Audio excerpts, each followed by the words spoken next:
جی ناظرین، بریک کے بعد آپ کو حرف راز میں خوش آمدید کہتے ہیں۔ معاملہ ہے مسعود احمد خان صاحب کی امریکہ میں تقرری کا، اور اس تقرری کے راستے میں رکاوٹ کھڑی کی گئی اور امریکی بعض کانگریس مینز نے اعتراض لگایا اور جو بائیڈن سے اپیل کی کہ یہ تقرری نہ کی جائے۔ الزامات کیا لگائے گئے مسعود احمد خان صاحب کو، قصوروار کس چیز کا ٹھہرایا گیا ہے، اس کے اوپر ڈسکشن کرتے ہیں۔ اور اس سے بڑا میں پڑھ رہا تھا، بڑی مزے کی باتیں کہ جی برہان وانی شہید کو انہوں نے بڑا پریز کیا، ان کی شہادت کے اوپر مذمت کی، اور اس کے علاوہ جو ہے حزب المجاہدین کے حوالے سے کچھ ان کے بیانات ہیں، جماعت اسلامی کی تعریف کی ہے، اور ساتھ ہی انہوں نے کہا کہ جی جو حرکت المجاہدین کے سابق امیر ہیں فضل الرحمان خلیل صاحب، ان کے ساتھ ان کی تصاویر ہیں، اور اس طریقے سے یہ جہادی جو ہے وہ سپورٹ رکھتے ہیں اور بڑا نرم گوشہ ہے ان کے دل میں۔ اور اب ظاہر ہے اس حوالے سے انہوں نے خط لکھا کہ اس تقرری کو روکا جائے، لیکن اب کیا اپڈیٹ ہے؟ آپ کی بات بھی ہوئی دیکھیں، میری بات خان صاحب سے پورا امریکہ میں ایک بات ہوئی، مسئلہ یہ ہے کہ اس وقت یہ بیسیکلی یہ جو شخص ہے اسکاٹ پیری جو ہے یہ بڑا کٹر قسم کا ریپبلکن ہے، اور اس شخص نے جو بائیڈن کو ایک تو یہ ہے کہ ان کی انڈین لابی تھی نا زیادہ تر اس طرف بہت زیادہ اسٹرانگ، کیونکہ زیادہ ٹریڈیشنل اور وہ اور سارا کچھ اینٹی پاکستان اور اینٹی القاعدہ اور سارا کچھ القاعدہ اینٹی القاعدہ تو وہاں بھی ہیں، لیکن یہ تھوڑے سے بیسیکلی اب جو بائیڈن نے تھوڑا سا ریلیکس کیا ہے۔ بس آپ اندازہ کریں کہ اب انہوں نے جن لوگوں کے ویزے جو تھے نا وہ مطلب ریووک ہو گئے، ختم کر دیے تھے نا، ان کو ایک لیٹر لکھا ہے اچھا کہ جن لوگوں کے پاس 48 مہینے پہلے تک کا ویزا تھا تو ان کو بس اپلائی کر دیں، ان کو انٹرویو کی ضرورت نہیں، ان کو ویزا مل جائے گا۔ اچھا، تو ان کو جہاز سے نہیں اتارا جائے گا؟ مطلب اب آپ کو جہاز سے نہیں اتارا جائے گا، لگتا یہی ہے کہ لگتا ہے آپ کے لیے طالبان نے سفارتکاری کی، لگتا ہوگا، ہو سکتا ہے۔ اچھا، لیکن اصل مسئلہ یہ ہے کہ اس میں اس نے یہ کہا ہے کہ ایک تو یہ ہے کہ یہ بندہ جو تھا کہ ان اسٹاک اینڈ انسیٹلمنٹ، پڑھ دیتا ہوں، he has encouraged young men to emulate jihadists like Burhan Wani, farmer commander Hizbul Mujahideen,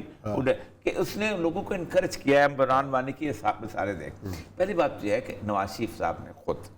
جو بھی ہے تقریر کی تھی، برہان وانی کا نام لیا ہے، اور اس پہ بہت ٹھیک، اور کہاں لیا تھا نام؟ یونائیٹڈ نیشن جنرل اسمبلی کے اندر خطاب کرتے ہوئے لیا، جو چیز جس کی قابل تعریف کرنی چاہیے، کھل کر کرنی چاہیے، اور وہ بہت بڑی بات تھی۔ اور حالانکہ انکلینیشن نواز شریف کی ہر بندہ جانتا تھا کس قسم کی، وہ اس طرح کے پڑھو بنائی گئی تھی جو بھی تھی، چلو یہ تو آپ کا بنائی گئی تھی، ہاں ٹھیک اوکے، لیکن اس نے نام لیا، اور نام لیا، اور نام لینے بڑی بڑا ایشو بنا تھا اس کے لیے۔ سیکنڈ بات انہوں نے یہ کہا ہے کہ انہوں نے پوڈیم شیئر کیا ہے فضل الرحمان خلیل سے۔ اچھا، مسئلہ سر یہ ہے کہ ایک سیاستدان جو ہے وہ اس میں ان کا وہ کال، ان کے میری بات وہ کہتے ہیں میں فضل الرحمان کے ساتھ یا ان لوگوں کے ساتھ کہیں کسی جلسے میں اکٹھا تو ہو سکتا ہوں، اور فضل الرحمان صاحب کشمیر کمیٹی کے چیئرمین بھی تھے، لیکن اس کو اگر فضل الرحمان آگے خلیل لگا دیا ہے، خلیل خان فاختہ والا، تو پھر تو جو مرضی آپ کر سکتے ہیں، لیکن ان کے ساتھ تو کیا ہے، ظاہر بات ہے جلسہ ہوتا تھا کشمیر جب۔ اچھا، پہلے تو اطلاع یہ تھی کہ اس کو پاز کر دیا ہے، روک دیا ہے، اب کیا اطلاع ہے؟ اب اطلاع یہ ہے کہ اس وقت اسٹیٹ ڈپارٹمنٹ سے ان کی فائل جو ہے وائٹ ہاؤس پہنچ چکی ہے۔ اچھا، ہاں، تو اب امریکن نے ان کی انڈیا کی بالکل نہیں سنی اس مسئلے میں۔ دیکھیں، انڈیا کے بارے میں دو چیزیں بڑی امپورٹنٹ ہیں۔ انڈیا کے بارے میں آج سے تقریباً جو اسٹیٹن تھا، جرمی اسٹیٹن، جو مشہور ان کا جو یونیورسٹی ہے، اس کے اندر جینوسائڈ کے اوپر انہوں نے باقاعدہ ایک ڈپارٹمنٹ بنایا کہ دنیا میں جہاں بھی جینوسائڈ ہو رہی ہے نا، اس جینوسائڈ کو روکا جائے۔ تو اس نے اور کچھ کانگریس مین نے ایک لیٹر لکھا ہے کانگریس میں، انڈیا جو ہے اس وقت at the verge of genocide چکا ہوا ہے، اور انڈیا میں آپ کو بتا رہے ہیں انڈیا کے اس وقت ایز ویل ایز دی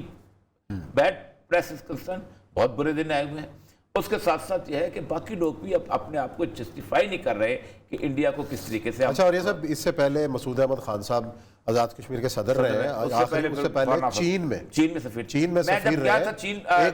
سفیر رہنے کے بعد اب یہ اسائنمنٹ امریکہ میں سفیر، مطلب اس کو کس طریقے سے جوڑ رہے ہیں دیکھیں، پہلی بات یہ ہے پاکستان کی اسٹریٹجی کے حوالے سے؟ دیکھیں، ایک تو یہ ہے کہ مسعود خان سے کیریئر ڈپلومیٹ، تو کیریئر ڈپلومیٹ جو ہوتا ہے نا، اس کی اپنی اس طرح کی کوئی رائے نہیں ہوتی۔ حسین حقانی تو نہیں ہے نا یہ کہ وہ جا کے وہاں جا کے باتیں کریں گے اور اپنے جو بھی پاکستان اپنا ایک سٹینڈنگ بنانے کی کوشش کریں۔ کیریئر ڈپلومیٹ ہمیشہ بڑے شہروں میں دنیا پوری میں ہمیشہ کیریئر ڈپلومیٹ ہی لگائے جاتے ہیں تاکہ وہ گورنمنٹ پالیسی کو ٹو کریں۔